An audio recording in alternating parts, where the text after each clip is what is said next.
C'est sûr, vous êtes des milliers à nous regarder sur Nyota Télévision. Mesdames, Messieurs, bienvenue à cette grande édition du journal dont voici l'essentiel de l'actualité. L'Union congolaise des femmes de médias UCOFEM en sigle a organisé un café de presse ce samedi 12 décembre 2020. C'était au collège Imara. Cet atelier était basé sur le traitement des informations eu égard aux violences faites aux femmes. Ainsi, les professionnels de médias deviennent de plus en plus outillés.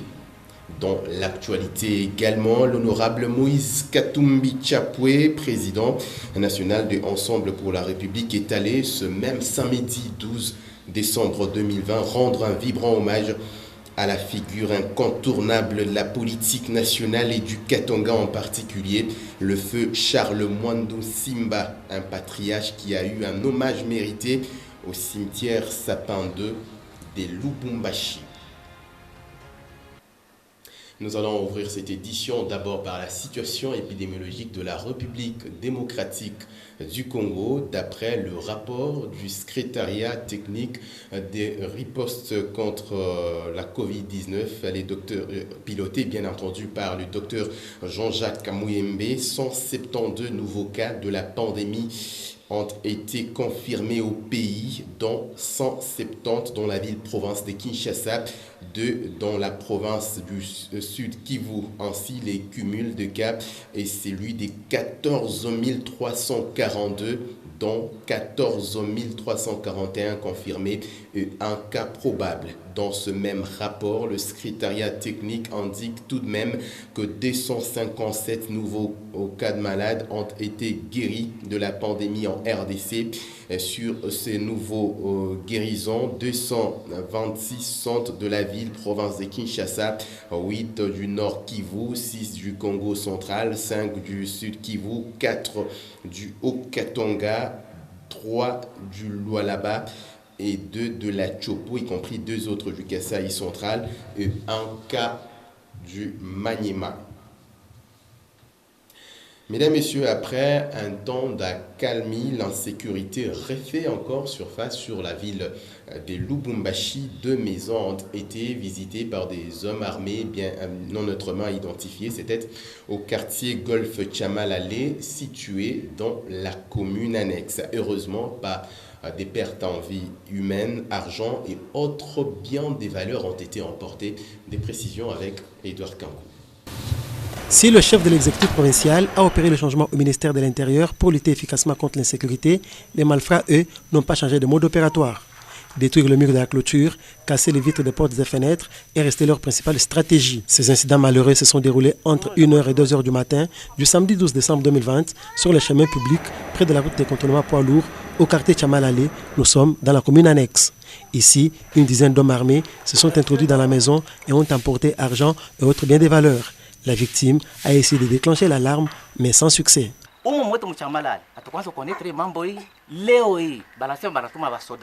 Soda na kwa kufanya kufanya security. Donc soda inakuwa ni kuongeza insécurité munini, mumugisa tufanya nini? Leta kazi yake ni nini? Si ba population, makazi hatuna. Nini hatuna? Kula kwenye kwa nguvu. Insécurité inapita ngana vile banatuvunjia manyumba. Hatuna na kitu chochote tuko nabyo. Mbele bwabe kwa napokea, shie leo tunatafutia letu, munguvu yetu ndio tuko tunakula. Kongo tulisha kuzobelea mateso, tunazobelea mateso mkongo, tuko munguvu yetu ndio tuko tunakula. Kongo hapana nguvu yetu, munguvu ya Mungu. Ndio tuko tunakula. Sasa kama banaanza kia kwanza kutupie, kutubeba mabitu nini, en tout cas binauma sana mu maro. La cible de ces bandits était la voiture. Heureusement, ils n'ont pas pu l'emporter. Ils ont attaqué la maison d'en face. Là encore, ils ont fait d'autres victimes.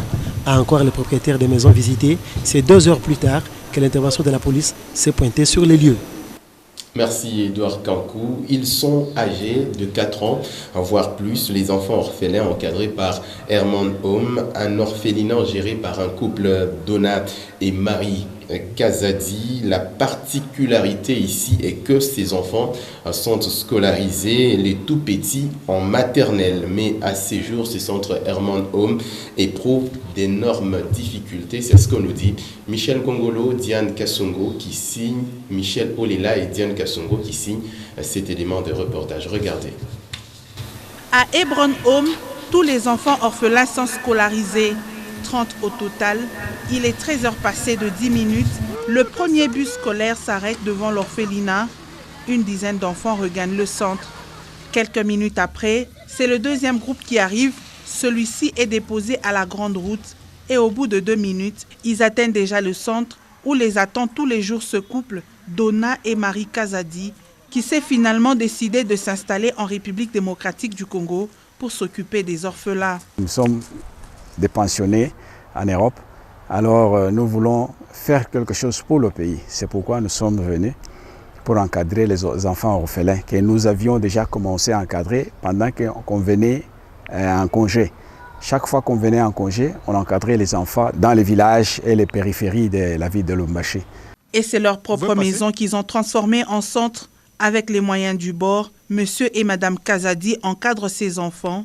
Il est facile d'apercevoir des lits sans mousse adaptée et d'autres vides, la cuisine sans beaucoup d'ustensiles et le réfectoire sans meubles. C'est à même le sol que cette trentaine d'enfants prend le dîner. Mais l'objectif principal du couple reste la scolarisation et l'évangélisation des enfants orphelins. Notre objectif, c'est l'éducation. Nous voulons aider les enfants, les aider à être des responsables dans la vie, parce que notre futur, ce sont nos enfants. Le futur de ce pays, ce sont nos enfants. Mais les moyens font défaut, d'où cet appel aux hommes de bonne volonté. Nous demandons aux gens de bonne volonté de venir nous soutenir pour que nous puissions aider nos enfants du Congo. Chez nous, ici, nous avons la capacité de 40, mais pour le moment, il y a 30 enfants que nous encadrons. Parce que par manque de matériel, nous n'avons pas de soutien. Quant aux enfants, ce centre est un havre de paix et soutenir son action est capital pour leur encadrement. Ketiandai est l'aîné de la famille Hebron. Ici, dans notre maison, nous sommes bien, nous avons la joie de vivre chez nous. Mais nous avons aussi des petits besoins que nous avons parce qu'avec le moyen de nos parents ici, ça ne nous permet pas qu'ils puissent tout réaliser pour nous. Bien que les moyens soient limités, les conditions dans lesquelles vivent ces enfants orphelins démontrent le sérieux et la volonté de leurs encadreurs qui ont également décidé de tout abandonner pour vivre sous un même toit que ces orphelins. Et nous allons quitter momentanément la ville de Lubumbashi pour nous rendre à 30 km dans la cité minière et même frontalière de Kipushi sur l'avenue Kafubu qui se détériore de plus en plus. En effet, cette route est parsemée par une tête d'érosion qui la rend impraticable avec les fortes pluies qui s'abattent sur cette cité frontalière. Une partie de la clôture de l'école primaire Katapula 2 a fini par céder à cause de l'érosion. Ben KMB est notre permanent dans cette cité frontalière. Il s'agit bien de Louis Lumami pour plus de précisions. Regardez. Le tronçon compris entre la maison des jeunes et l'avenue d'Ilolo, c'est la partie la plus délabrée de l'avenue Kafubu. Cette route de la cité de Kipushi ressemble à une carrière à ciel ouvert à cause de l'érosion. Malgré la présence des canalisations, l'érosion gagne toujours du terrain. En plein milieu de la route, elle peut atteindre presque 1 mètre de profondeur. Ilunga Okimba Leza, un habitant de Kipushi, s'en plaint. Tuko na semea njuu ya hii balabala yetu vile inalabika. Tuko nejiuliza se banduko abeko netuona babenye tulivotaka au abetuone. Na kukipushi huku basha kuituyua au abetuyue. Hata se hii balabala hii inalomba kuitengeneza. Donc tuko nejiuliza tuko mkipushi sa abetuyua ke ase mkipushi bunekalaka na bantu. Sasa tuko nejiuliza huyu leta mwenye tulivote banduku ekwako ashinako. Toujours selon lui, il est difficile d'acheminer les malades à l'hôpital en cas d'urgence. Tunahangaika tunasema hapana. Hii barabara yetu kama iko pake hivi. Hata kama mtu analukula eske batakuwa kumbeba hapa aseme ambulance ikui hapa imbebe yende naye kwa hospitalo. Donc bantu yotoka iko na kuya iko na shimamia ni kule. Kama inashimama kule mko obligé tena munyangule muntu mwende naye kule ndio sasa mwenye mkompeleka mtu ambulance yanze kuenda naye. En outre, l'érosion a attaqué le mur de l'école primaire Katapula qui s'est écroulé cette année, déplore cet autre habitant de la cité frontalière. On a regretté en fait, il masomo inatosha ba député na ba député. Voilà masomo nenda kujidegrader na kuharibika. Voyez puis ma clôture hivi kunaenda kuanguka. Itaisha yote. À chaque tombée de la pluie à Kipushi, il est d'autant plus difficile pour les élèves que pour des simples citoyens d'emprunter cette voie fortement érodée. Dans l'actualité également, désormais, les traitements des informations sur les violences faites aux femmes ne seront plus traités comme auparavant, comme un fait divers par le journaliste de Lubumbashi. Un café de presse organisé par l'Union congolaise des femmes de médias a permis aux professionnels de médias d'être suffisamment outillés non seulement sur les traitements, mais aussi et surtout sur les mots utilisés dans le traitement des informations en eu égard aux violences faites aux femmes. Des précisions avec Michel Olela et Diane Kassongo qui est tête de la partie. Regardez. Comment traiter les informations sur les violences faites aux femmes de la façon la plus juste et déontologique possible? C'est autour de ce thème que la direction provinciale de l'Union congolaise des femmes des médias a sensibilisé les journalistes de Lubumbashi. Une conférence qui s'est tenue en marge des 16 jours d'activisme contre les violences faites aux femmes qui a eu lieu du 24 novembre au 10 décembre dernier. Pour Denise Maéo, directrice provinciale de l'UCOFEM, ce café de presse a eu également pour but d'aider les journalistes à présenter les cas de violence dans le contexte. L'objectif, c'était de sensibiliser les journalistes sur le traitement de l'information sur les violences faites aux femmes, les sensibiliser sur comment mieux traiter cette information, parce que c'est vrai qu'il y a des cas qu'on a souvent traités, mais comment on les traite, comment on considère aujourd'hui les cas de viol. On a l'impression que les cas de viol et de violences sexuelles sont souvent considérés par les journalistes comme un fait divers, comme un fait isolé, que les journalistes puissent arriver à, chaque fois qu'il y a un cas de viol, de le présenter dans un contexte, de le contextualiser, mais aussi c'est important de rappeler les autres cas, de donner des statistiques. Deux intervenants experts dans la lutte contre les violences faites aux femmes ont tenu en haleine les professionnels des médias sur cette matière. Un rappel sur ces genres de violences a été fait par Magui Kanaï de la division du genre. Les journalistes ont en plus de ce rappel bénéficié aussi d'une formation sur le poids des mots dans le traitement des informations sur les violences faites aux femmes présentée par Maître Timothée Mbouya. Après un échange fructueux entre les professionnels des médias et les panélistes, toute l'assistance a été mise à contribution pour l'élaboration des conclusions finales. Et dans le reste, l'actualité, vous l'avez suivi au sommaire de ce journal. Ce 12 décembre 2020, les Congolais se rappellent de la disparition du patriarche Charles Mwando Simba, figure incontournable en tout cas de la politique nationale et du Katanga en particulier. À l'occasion de ce 4e anniversaire de sa disparition, l'honorable Moïse Katumbi Tchapoué, président national de Ensemble pour la République, est allé lui rendre un vibrant et hommage mérité au cimetière Sapin 2 de Lubumbashi. Des précisions avec Célestin Muganza et Michel Olela. Difficile d'effacer dans les mémoires des Congolais le passage sur cette terre des hommes du patriarche Charles Mwando Simba, parti dans la félicité céleste il y a exactement 4 ans, samedi 12 décembre 2020. Feu Charles Mwando Simba a consacré sa vie au service de la République démocratique du Congo. Homme politique, de son vivant, il a gravi toutes les étapes, que ce soit dans l'administration publique ou encore en politique. Feu Charles Mwando Simba avait aussi la passion de son pays, la République démocratique du Congo. Il a milité pour le bien-être de ses compatriotes. Engagé en politique avec son parti politique Union nationale des démocrates fédéralistes, UNADEF en sigle, Feu Charles Mwando Simba s'est battu durant les dernières années de sa vie aux côtés des autres grands noms du pays à l'avènement de la démocratie et d'une vraie alternance politique en République démocratique du Congo. À l'occasion des 4 ans depuis la disparition du patriarche Charles Mwando Simba, samedi 12 décembre 2020, l'honorable Moïse Katumbi Tchapoué, président de Ensemble pour la République, est allé déposer une gerbe de fleurs sur la tombe de celui qu'il considère comme l'un des modèles de l'homme politique congolais et qui repose à jamais au cimetière Sapin 2 de Lubumbashi. Un moment chargé d'émotions qui ravive beaucoup de souvenirs et qui donne aussi un sens à cet engagement politique. Décédé le 12 décembre 2016, le patriarche Charles Mwando Simba a fini son combat sur cette terre des hommes en ayant donné le meilleur de lui-même. Le Seigneur, le juste juge, dont il n'a rien à craindre et qui lui rendra justice. À présent, votre quotidien d'information générale, La République, paru dans la ville-province de Kinshasa le vendredi 11 décembre 2020. La lecture elle est faite ici par Pascal Mwangala Marmotte.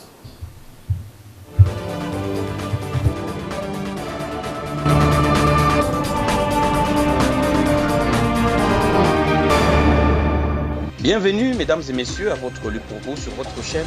Assemblée nationale, Mabunda la chute, le FCC dans l'opposition. C'est la une du journal La République paru ce vendredi 11 décembre 2020 à Kinshasa, à son numéro 1083. Après une procédure longue et éprouvante, la désormais ancienne présidente a été désavouée par la majorité des députés nationaux à l'issue d'un vote à bulletin secret. Pour 281 voix contre 200, Janine Mabunda n'a pas échappé à l'échafaud du cash qui a démontré que la plupart des élus en avaient assez de la manière dont le bureau sortant gérait la deuxième institution du pays. Aujourd'hui, le chef de l'État devrait s'estimer heureux car il ne s'était pas trompé dans ses calculs. Sa vision sur la nouvelle gouvernance devant sortir la RD Congo du gouffre pourra bientôt prendre forme. Il s'agit de l'union sacrée de la nation. Par conséquent, rien ne s'opposera à la nomination d'un informateur pour identifier une nouvelle majorité parlementaire, la vraie cette fois, ce qui induit la chute du gouvernement Ilunga Ilunkomba. Sur la même page, la réaction de Moïse Katumbi. Après la déchéance de Janine Mabunda, il n'y a plus d'obstacle pour conduire une politique en faveur de la population. Félicitations aux députés pour ce vote historique. Ils ont répondu aux attentes de la population et honoré la mémoire de nos martyrs. Il n'y a plus d'obstacle pour conduire une politique en faveur de la population et mettre en œuvre les propositions issues des consultations, indique Moïse Katumbi sur son compte Twitter. Sur la page 5, le confrère écrit « Contraste, économie relativement stable dans un contexte politiquement instable ». Malgré les tensions sur le terrain politique, le choc ne semble pas avoir perturbé les principaux agrégats macroéconomiques. L'économie congolaise continue à résister. C'est pour maintenir le cap que le Premier ministre, le professeur Sylvestre Ilunga Ilunkomba, a présidé mardi à la primature la traditionnelle réunion du comité de conjoncture économique CCE, élargie aux délégués de la FEC, Fédération des entreprises du Congo, et ceux de la NEP, Association nationale des entreprises du portefeuille. Selon le vice-premier ministre, ministre du budget Jean-Baudouin Mayo Mambeke, cité par la presse de la primature, 2 dossiers ont été examinés, à savoir la note de conjoncture économique présentée par la vice-premier ministre en charge du plan, Élisée Mounembwe, et le dossier du secteur minier soutenu par le ministre Willy Kitobo Samsoni. En ce qui concerne la note de conjoncture économique, le comité de conjoncture économique a noté que le cadre macroéconomique reste stable dans l'ensemble. Enjeu politique, la Lucha contre les démarches violentes est à lire sur la page 7. Dans un tweet de ce mercredi 9 décembre 2020, la Lucha condamne la violence orchestrée par les différents partis politiques bien identifiés, laquelle s'est accentuée au lendemain du discours du président Félix Tshisekedi. Ce mouvement de la non-violence appelle la présidente de la République à ne pas cautionner les démarches violentes. Pour la Lucha, la compétition politique ne doit se faire que dans le cadre constitutionnel et cela avec des méthodes républicaines. Sport pour finir sur la page 11, Ligue des champions, Bwengidi Sport entre respect et envie de défier l'ogre TP Mazembe. La forme du TP Mazembe et son palmarès sont autant des choses qui placent les Corbeaux dans une posture favorite. Le staff technique de Bwengidi Sport respecte toute l'institution Mazembe pour son palmarès mérifique. Aussi, le TP Mazembe possède-t-il l'un des plus beaux palmarès du football africain avec 5 Ligues des champions de la CAF, 3 Super Coupes de la CAF, une Coupe des vainqueurs de Coupe, ainsi que 2 Coupes de la Confédération. Les Gabonais ne s'avouent pas vaincus avant les 180 minutes de cette double confrontation. Bryce Saluons les téléspectateurs qui nous regardent depuis la ville-province de Kinshasa. Mesdames, Messieurs, vous êtes des milliers à regarder Nyota Télévision. C'était un plaisir de vous informer l'élan de cette semaine. Dès la semaine prochaine, retrouvez un autre présentateur sur les antennes de Nyota Télévision. L'ensemble de la rédaction, l'équipe technique vous remercie sincèrement d'avoir suivi cette grande édition du journal. Mon plaisir sera celui de vous retrouver dans les prochains jours, je l'espère.